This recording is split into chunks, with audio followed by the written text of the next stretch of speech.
Hino, capítulo 19. Ignorância. Um cristão apenas de nome.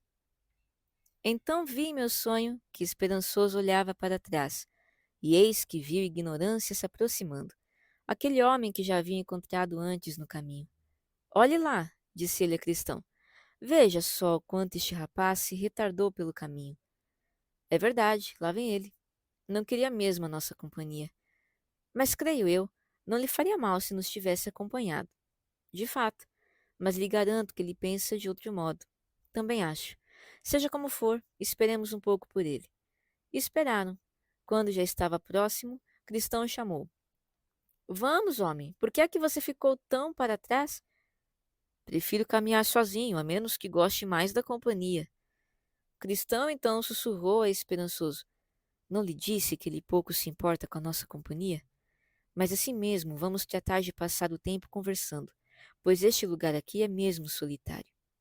Dirigindo-se agora à ignorância, falou: Ora, como vai?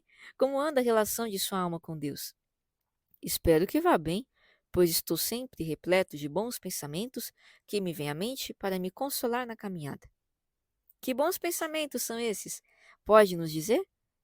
Ora, penso em Deus e no céu. Também os demônios e as almas pensam como você, pois não só penso neles, mas os desejo. Muitos que jamais chegarão lá também desejam. A alma do preguiçoso deseja e nada consegue. Mas não só penso neles, pois tudo abandono por eles. Disso duvido, pois abandonar tudo é coisa difícil. Mais difícil do que muitos imaginam por aí. Mas o que o fez pensar que você abandonou tudo por Deus e pelo céu? Quem me diz isso é meu coração. Diz o sábio, quem confia em si mesmo é insensato. Isso se diz de um coração mau, mas o meu é bom. Você pode provar isso? Ele me consola com a esperança do céu. Isso talvez seja uma armadilha, pois o coração do homem pode consolá-lo com esperanças de algo que ele não tem por que esperar. Mas o meu coração e a minha vida estão em harmonia, e, portanto, essa esperança é bem fundada. Quem foi que lhe disse que o seu coração e a sua vida estão em harmonia? O meu próprio coração, ora. Então pergunte-lhe se eu sou um ladrão. Seu coração certamente lhe dirá que sim, a menos que a palavra de Deus lhe dê testemunho a esse respeito. Qualquer outro testemunho nada vale. Mas os bons pensamentos não procedem de um bom coração? E não é santa a vida que está de acordo com os mandamentos de Deus? Correto. É de um bom coração que procedem os bons pensamentos. E disso, certamente, procede o santo viver, conforme aos mandamentos de Deus. Mas uma coisa é vivenciar isso. Outra, bem diferente, é só imaginar que é assim. Ora, para você, o que são bons pensamentos e um viver conforme aos mandamentos de Deus? Há bons pensamentos de vários tipos, alguns a respeito de nós mesmos, outros de Deus, outros de Cristo, e ainda outros a respeito de coisas diversas. E quais são os bons pensamentos a respeito de nós mesmos? Aqueles que concordam com a palavra de Deus. E quando é que os nossos pensamentos a respeito de nós mesmos concordam com a palavra de Deus? Quando fazemos de nós o mesmo juízo que faz a palavra. Explico-me. A palavra de Deus diz o seguinte: das pessoas em estado natural, não há nenhum justo, nenhum sequer, não há ninguém que faça o bem. Diz também que toda inclinação dos pensamentos do seu coração era sempre e somente para o mal, e ainda seu coração é inteiramente inclinado para o mal desde a infância. Ora, quando é isso que pensamos de nós, com absoluta consciência, então os nossos pensamentos são bons, pois estão conformes à palavra de Deus. Jamais poderei crer que o meu coração seja assim tão mau. Então você nunca teve sequer um único bom pensamento a seu próprio respeito em toda a sua vida. Mas permita-me prosseguir. Assim como a palavra faz juízo do nosso coração, também o faz em relação aos nossos caminhos. Então, quando os pensamentos do nosso coração e os nossos caminhos concordam com o juízo que a palavra faz, de ambos, então ambos são bons, pois concordam com a palavra. Esclareça, por favor. Ora, a palavra de Deus diz que os caminhos do homem são tortuosos, que não são bons, mas perversos.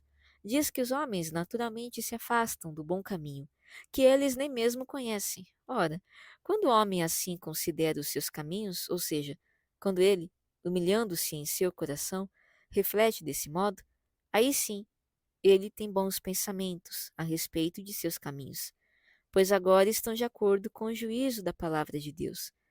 E quais são os bons pensamentos a respeito de Deus? Como já disse a respeito de nós mesmos, os nossos pensamentos a respeito de Deus são bons quando concordam com o que a palavra diz dele. Isso acontece quando pensamentos em seu ser, em seus atributos, segundo o que a palavra nos ensina. Neste momento, no entanto, não posso explicar-lhe isso detalhadamente. Mas falando de Deus com respeito a nós, só temos pensamentos corretos de Deus quando pensamos que Ele nos conhece melhor do que nós mesmos nos conhecemos, e que Ele pode ver em nós o pecado quando e onde nós mesmos não podemos. Temos pensamentos corretos de Deus quando pensamos que Ele conhece os nossos pensamentos mais íntimos e que o nosso coração, com todas as suas profundezas, está sempre aberto aos seus olhos. Também, quando pensamos que toda nossa justiça é abominável a Deus e que, portanto, Ele não pode tolerar que nos coloquemos diante dele com confiança alguma em nossas obras, mesmo nas melhores. Você por acaso acha que sou tolo a ponto de pensar que Deus não pode ver mais além do que eu? Ou que eu me apresentaria diante de Deus com orgulho de minhas melhores obras? Ora, o que então você pensa disso? Sendo breve, penso que devemos crer em Cristo para alcançar a justificação. Como? Como é que você pensa que deve crer em Cristo se não enxerga a necessidade que você tem dele? Você não vê nem as suas debilidades originais nem as atuais, mas mesmo assim tem essa opinião de si mesmo e do que faz. Isso prova claramente que nunca percebeu a necessidade de a justiça pessoal de Cristo justificá-lo perante Deus. Como você diz então? Eu creio em Cristo. Creio sim, e muito apesar disso tudo. E como você crê? Creio que Cristo morreu pelos pecadores e que serei justificado perante Deus, ficando livre da maldição. E tudo por sua graciosa aceitação da minha obediência à sua lei. Ou melhor, Cristo torna os meus deveres religiosos aceitáveis ao seu Pai em virtude de seus méritos, sendo eu assim justificado. Se me permite, vou contestar essa sua confissão de fé. Primeiro, você crê com fé imaginária somente, pois essa fé não se encontra descrita em lugar nenhum da palavra. Segundo, a fé em que se baseia sua crença é falsa, porque você aplica a justificação da justiça pessoal de Cristo à sua própria justiça. Terceiro, essa fé não faz de Cristo justificador da sua pessoa, mas dos seus atos, o que é falso. E em quarto lugar, essa fé não só é enganosa, mas certamente trará sobre você a ira no dia do Deus Todo-Poderoso, pois a verdadeira fé justificadora faz que a alma, sabedora de sua perdição na lei, busque refúgio na justiça de Cristo. E ela não consiste em um ato de graça para que a sua obediência seja aceita por Deus para a justificação, mas sim na obediência pessoal de Cristo à lei, que o fez sofrer por nós, em nossas mãos, tudo o que a lei exigiu. Essa é a justiça. Afirmo-lhe que a verdadeira fé aceita. É debaixo dela que a alma se refugia, e é por causa dela que a alma se apresenta imaculada perante Deus, sendo então aceita e resgatada da condenação. O quê? Então você quer que acreditemos somente no que Cristo fez, sem participação nossa?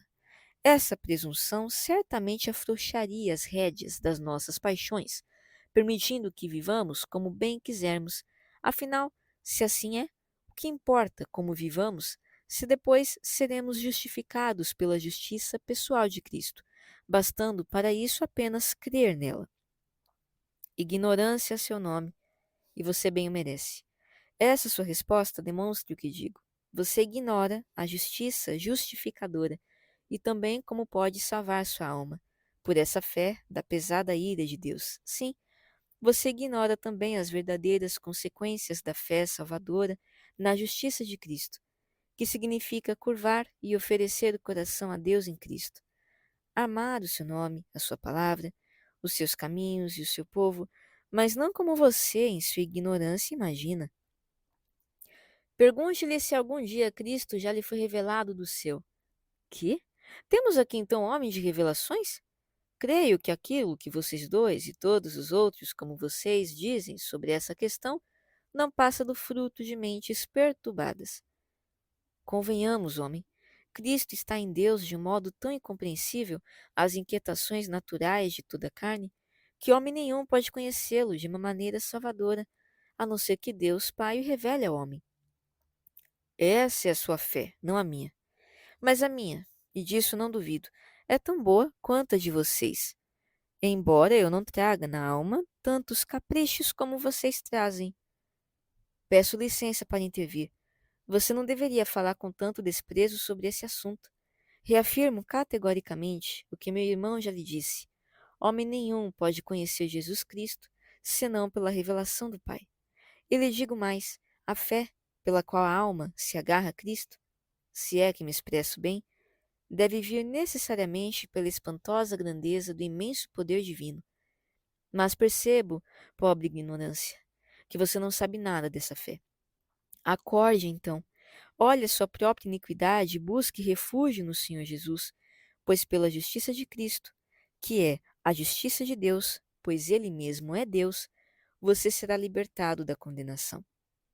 Vocês andam rápido demais. Não posso mais acompanhá-los. Vão então na minha frente. Quanto a mim, prefiro ficar para trás. Então os dois disseram: será insensato, ignorância, a ponto mesmo de desprezar o conselho andando a esmo? E se ainda o recusa, saberá logo, é certo, o mal que se faz, julgando-se assim desperto. Lembre-se, homem, não tema, tempo ainda há, pois quem aceita o bom conselho salvo será. Ouça então, se ainda assim o despreza, tonto, sairá perdendo e há de chorar o desaponto. Cristão, dirigindo-se a seu companheiro, falou assim: bom, vamos então, meu caro esperançoso. Vejo que eu e você devemos caminhar sós novamente. Então vi em meu sonho que os dois apertavam um passo, enquanto ignorância ficava para trás vacilante. E novamente o cristão falou ao companheiro: tenho muita pena desse pobre homem. Certamente se dará mal no fim. É, pena. Mas há muitos e muitos como ele em nossa cidade, famílias inteiras, até ruas inteiras. Quantos também não são os peregrinos que se acham nesse estado? Imagine você, se tantos dos nossos estão assim, quantos não haverá na terra natal desse homem? De fato, diz a palavra, cegou os seus olhos para que não vejam. Mas agora que estamos sós, o que é que você acha desses homens? Será que nunca tem convicção de seu pecado, temendo, consequentemente, que seu estado seja perigoso? Peço que você mesmo responda a essa pergunta, já que é o mais velho de nós dois. Pois isto digo, sou de opinião que às vezes eles podem ter tal convicção, mas sendo naturalmente ignorantes, não compreendem que ela trabalha para o seu bem. Assim tentam desesperadamente sufocá-la e presunçosamente continuam a exaltar-se segundo os caminhos do seu próprio coração. Acredito de verdade no que você diz, que o medo muito trabalha para o bem dos homens, para corrigi-los na própria raiz, levando-os à peregrinação. Sem dúvida nenhuma é assim que age o medo, sendo ele correto, pois assim prega a palavra. O temor do Senhor é o princípio da sabedoria. E como você definiria o medo correto? O medo verdadeiro ou correto se revela em três coisas. Primeiro, em sua origem, pois é provocado pela salvadora convicção do pecado. Segundo, ele leva a alma a agarrar-se a Cristo em busca da salvação. E terceiro, ele gera e sustenta na alma grande reverência por Deus, por sua palavra e por seus caminhos, conservando a alma terna e incutindo-lhe também o receio de afastar-se desses caminhos, seja para a direita ou para a esquerda, ou de fazer qualquer coisa que desonre a Deus, viole a paz da alma, entristeça o espírito ou faça o inimigo falar com censura nos lábios. Muito bem, creio que você de fato falou a verdade. Será que já saímos do solo enfeitiçado? Por quê? Cansou-se já da nossa conversa? Não, de modo nenhum. mas gostaria de saber onde estamos. Ainda temos uns 3 quilômetros pela frente antes de sair dessas terras, mas retomemos o assunto. Ora, os ignorantes não sabem que essas convicções lhes incutem um medo que vem para o seu próprio bem, e por isso procuram sufocá-las. E como é que tentam sufocá-las? Bem, em primeiro lugar, eles pensam que esses temores são gerados pelo diabo, quando na verdade são incutidos por Deus. Pensando assim, buscam resistir a eles, pois julgam que os temores poderão levá-los à ruína. Em segundo lugar, também supõem que esses temores tenham a corromper a sua fé, quando na verdade, pobres homens que são, não possuem mesmo fé nenhuma. Sendo assim, endurecem o coração contra eles. Em terceiro lugar, julgam que não devem temer e, portanto, apesar de seus temores, tornam-se presunçosos, confiantes. Por último, acham que esses temores podem desonrar sua antiga e lamentável falsa santidade e, portanto, resistem a eles com todas as suas forças. Sei disso por experiência própria, pois antes de me convencer disso, também aconteceu comigo. Bom, deixemos agora de lado nosso caro ignorância e tratemos de outra questão bastante proveitosa. Tem todo o meu apoio. Gostaria que você mais uma vez começasse. Há cerca de 10 anos, você, por acaso, não conheceu um homem chamado Temporário, que na época era importante dentro da religião em nossa terra? Se o conheci, mas claro, ele morava em Desventura, cidade a cerca de 3 quilômetros de Honestidade, e era vizinho de certo homem chamado Recuo. Isso mesmo. Só que os dois, na verdade, moravam na mesma casa. Bem, esse homem, temporário, um dia viveu um grande despertar. Creio que ele então enxergou os seus pecados e o castigo que sofreria por eles. Concordo com você, pois a minha casa não ficava nem a 5 quilômetros da dele. E ele volta e meia vinha me visitar, e isso durante muitos anos. Eu, na verdade, tinha pena do homem, mas nutria ainda alguma esperança por ele. Porém, como se sabe, nem todos os que clamam Senhor, Senhor serão salvos. Ele me disse, certa feita, que estava decidido a partir em peregrinação, como agora fazemos nós dois. Mas, de repente, conheceu um certo salve a si mesmo. E então virou-me a cara. Já que estamos falando dele, vejamos a razão de seu súbito retrocesso e de tantos outros. Certamente será um debate muito proveitoso. Mas comece você, por favor. Bom, em minha opinião, há 4 razões para tal. A primeira é que, embora a consciência desses homens tenha despertado, seus pensamentos não mudaram. Portanto, quando o poder da culpa se esgota, cessa o que os tornava religiosos. Assim, naturalmente, voltaram à sua antiga conduta, pois não vemos que o cão indisposto por algo que comeu, enquanto a indisposição o acomete, vomita e lança tudo fora? Não que o faça por raciocinar livremente, se é que um cão raciocina, mas apenas porque era algo que lhe desarranjava o estômago. Quando, porém, passa o mal-estar e seu estômago se alivia, não estando seus desejos alheios ao próprio vômito, ele logo se vira e lambe tudo de volta. Por isso é bem verdade o que está escrito: o cão volta a seu próprio vômito. Portanto, se arde o seu desejo pelo céu em virtude apenas da ideia e do medo dos tormentos do inferno. Quando a ideia do inferno passa e os medos da perdição esfriam, também esfriam os desejos pelo céu e pela salvação. Isso quer dizer que, ao desaparecerem a culpa e o medo, morre também o desejo pelo céu e pela felicidade, voltando eles aos seus caminhos tortuosos. Em segundo lugar, continuou o esperançoso, eles são dominados por medos tirânicos. Fala agora dos medos que têm dos homens. Quem teme o homem cai em armadilhas. Assim, embora pareçam arder de desejo pelo céu, enquanto as labaredas do inferno lambem as suas orelhas, quando o terror amaina, eles logo mudam de opinião. Ou seja, pensam que melhor é ser esperto, não correr o risco, sabe-se lá pelo quê, de perder tudo, ou pelo menos de trazer para si aflições inevitáveis e desnecessárias, e assim, novamente, se entregam ao mundo. Em terceiro lugar, acrescentou, a vergonha que acompanha a religião também funciona como obstáculo no caminho deles, pois são orgulhosos e soberbos, e a religião aos seus olhos é vil e desprezível. Portanto, depois de perder o medo do inferno e da ira vindoura, voltam às suas antigas práticas. Em quarto lugar, concluiu, a culpa e a ponderação do terror os afligem.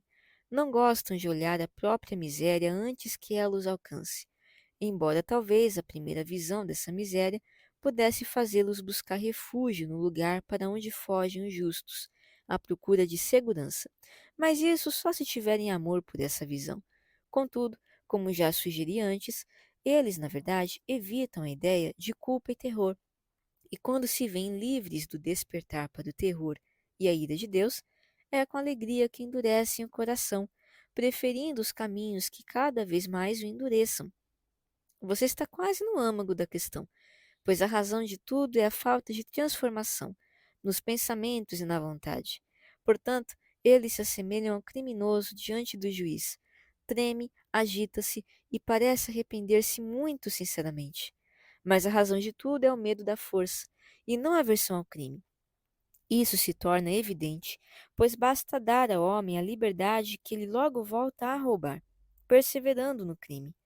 Porém, se sua mente se transforma, ele passa a agir de outro modo. Acabei de lhe mostrar as razões do retrocesso. Agora peço que me mostre como isso acontece. Com todo o prazer. Primeiro, eles afastam seus pensamentos, o mais que podem, da lembrança de Deus, da morte, do juízo vindouro. Depois, se desvencilham pouco a pouco dos deveres privados, como a oração individual, o refreio das paixões, a vigília e o arrependimento do pecado, entre outros. Em terceiro lugar, passam a evitar a companhia de cristãos ativos e calorosos. Mais tarde, tornam-se esquivos aos deveres públicos, como ouvir, ler e discutir assuntos piedosos, entre outros. Em seguida, passam a procurar defeitos na vida dos piedosos e, usando como pretexto alguma fraqueza que diabolicamente tenham verificado nos outros, tratam-se de se ver livres da religião. Depois, começam a se unir a homens carnais, libertinos, devassos, e passam a ter em segredo conversas carnais e devassas. Muitos se alegram, e quando veem o mesmo defeito em gente considerada honesta, para que assim possam seguir seu exemplo mais ousadamente. Depois disso, começam a praticar certos pecados abertamente. E, por fim, insensíveis, revelam-se como de fato são, lançados assim outra vez no abismo da miséria, a menos que o milagre da graça o evite. Perecem para sempre em seus próprios enganos.